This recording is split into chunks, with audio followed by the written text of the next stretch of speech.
झड़ौदा माजरा संगम विहार के कॉलोनी निवासियों को मिली हाई कोर्ट से राहत। 20 फरवरी तक मिला स्टे।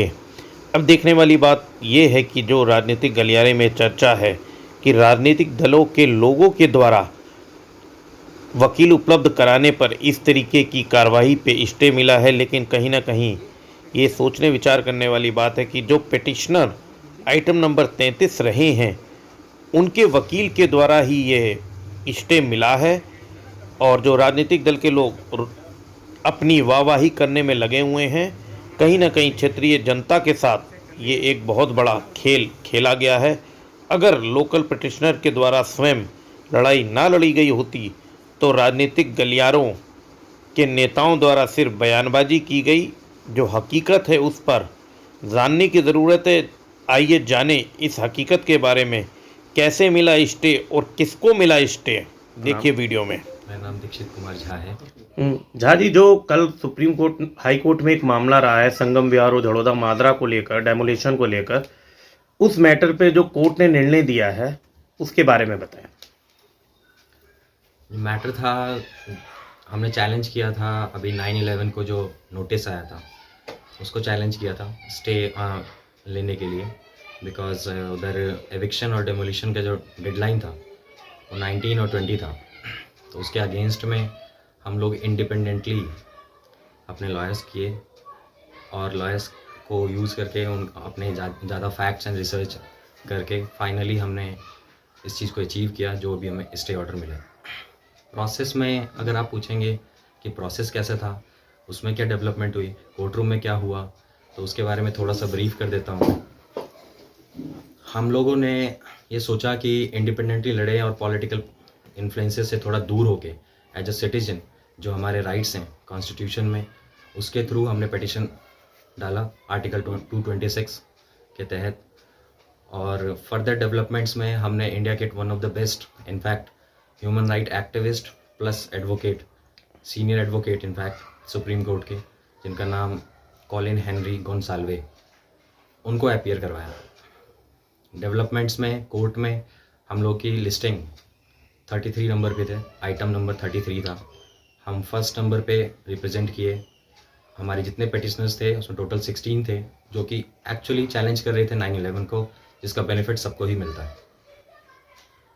कोर्ट प्रोसीडिंग में हमारा 33 नंबर पे इनिशिएट हुआ, हमने अपने फैक्ट्स प्रेजेंट किए और हमारे जो ग्राउंड्स थे उस ग्राउंड्स पे हमने ये फाइनली स्टे लिया। उस ग्राउंड्स में जो मोस्ट इम्पॉर्टेंट ग्राउंड था वो ह्यूमैनिटेरियन क्राइसिस था। हम लोग यहाँ पे बहुत सालों से रह रहे हैं, more than decades, number of decades से यहाँ पे रह रहे हैं। तो हमारी पूरी लाइवलीहुड, हमारा खुद का लाइफ, सब कुछ एसोसिएटेड था इस जगह से। तो ह्यूमैनिटेरियन क्राइसिस को मेंटेन करते उनको पाने के लिए, मतलब वो क्राइसिस को उसके अगेंस्ट में फाइट करने के लिए इस चीज़ को प्रेजेंट किया गया। बाकी फैक्ट की बात करें तो एनसीटी एक्ट है, एक एनसीटी ऑफ दिल्ली एक्ट है जो प्रोटेक्शन ऑफ अनऑथराइज्ड कॉलोनीज़ के लिए है। उसके तहत हमको प्रोटेक्शन मिली है, प्रोटेक्शन मतलब स्टे मिला है अभी फर्दर।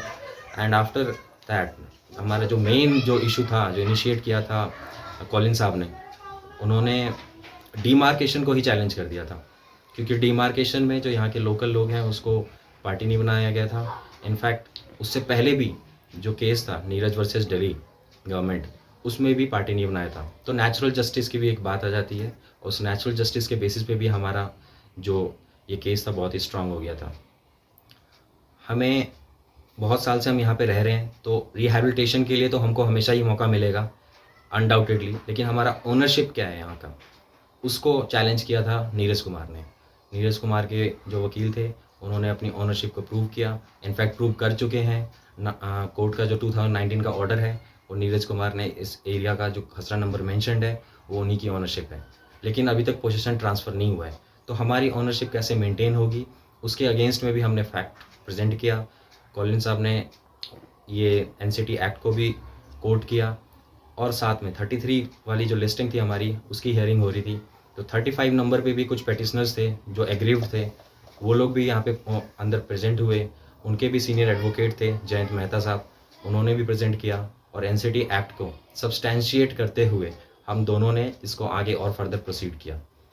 नो डाउटेडली कॉलिन जो दूसरी पार्टीज थी उन्होंने भी ट्राई किया हमको चैलेंज करने के लिए, गवर्नमेंट ने भी चैलेंज करने की कोशिश करी। उन दोनों को मौका मिला है इस केस में अपना एफिडेविट के थ्रू प्रेजेंट करने के लिए उनकी अपनी खुद की जो भी पॉइंट्स हैं, काउंटर एफिडेविट्स। एंड इस पूरे केस में अगर हम देखेंगे तो ह्यूमैनिटेरियन ग्राउंड जो है वो हमेशा से ही ऊपर रहा है, और इसी को सोचते हुए मैं सोचा कि कॉलिन हेनरी गोंसाल्वे जो हमारे सीनियर एडवोकेट थे उनको प्रेजेंट किया जाएगा। ये केस तो हम स्टे लेने के लिए, स्टे पॉइंट ऑफ व्यू से देखेंगे तो हम जीत ही गए हैं, लेकिन ये केस फाइनल जो ओनरशिप की है वो अभी भी कंटेस्टेड है, वो आगे अभी और प्रोसीड होगा, और इसमें बहुत सारे और चैलेंजेस हैं। जो तारीख दी गई है कोर्ट की तरफ से, नेक्स्ट तारीख कब दी गई है? स्टे के लिए हमें 20 फरवरी लास्ट है, और 20 फरवरी तक हमें स्टे मिल गया है। तब तक ना ही एविक्शन होगा, ना ही डेमोलिशन होगा। इसको ओरल हियरिंग के थ्रू भी, ओरल ऑर्डर के थ्रू भी बता दिया गया है गवर्नमेंट को। ऑर्डर्स फाइनली आएंगे कंक्लूड होके मंडे को, उस मंडे को डेमोलिशन का भी था ऑर्डर, लेकिन डेमोलिशन नहीं होगा। तो फाइनली 20 तक हमारे ये एक्सटेंड हो चुका है। इस मामले में आम आदमी पार्टी और भारतीय जनता पार्टी के नेता लोग राजनीति कर रहे हैं, आप कैसे देखते हैं उसको?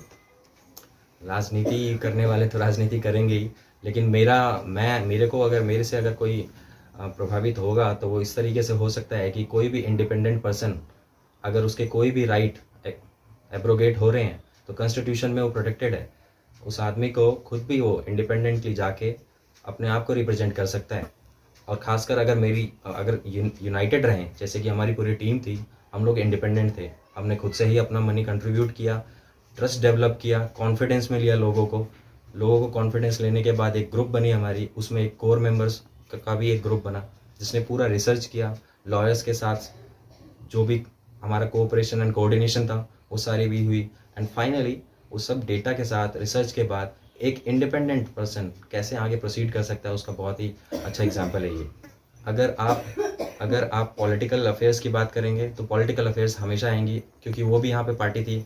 गवर्नमेंट्स के यहाँ पे कॉन्फ्लिक्ट ऑफ इंटरेस्ट बहुत ही क्लियर दिखता है। गवर्नमेंट भी आम आदमी पार्टी की है, और अगर लोग बोल रहे हैं कि गवर्नमेंट ही सपोर्ट कर रही है उन लोगों को जो यहाँ पे अफेक्टेड है, तो यहाँ पे कॉन्फ्लिक्ट ऑफ इंटरेस्ट दिखता है क्लियरली। अगर गवर्नमेंट चाहती है कि यहाँ के लोगों की ओनरशिप मेंटेन रहे, तो आगे उनका जो भी डेवलपमेंट है उन लोगों के फेवर में उनको बिल्कुल करना चाहिए। उन्होंने एडवोकेट के थ्रू में ये करने की कोशिश करी, बहुत ही अप्रिसिएबल है, करना भी चाहिए, लेकिन पॉलिटिसाइज इस बात पे सिर्फ नहीं करनी चाहिए कि उनको एडवोकेसी के साथ उन्होंने सबको सपोर्ट कर दिया। उनको ये भी करना चाहिए कि यहाँ की ओनरशिप को कंटेन करें, मेंटेन करें, आगे फॉरवर्ड यहाँ के जो लोग हैं उनको सपोर्ट करें, और लेजिस्लेशन के थ्रू, एक एक्ट के थ्रू उनको आगे और प्रोटेक्शन मिलनी चाहिए। Thank you.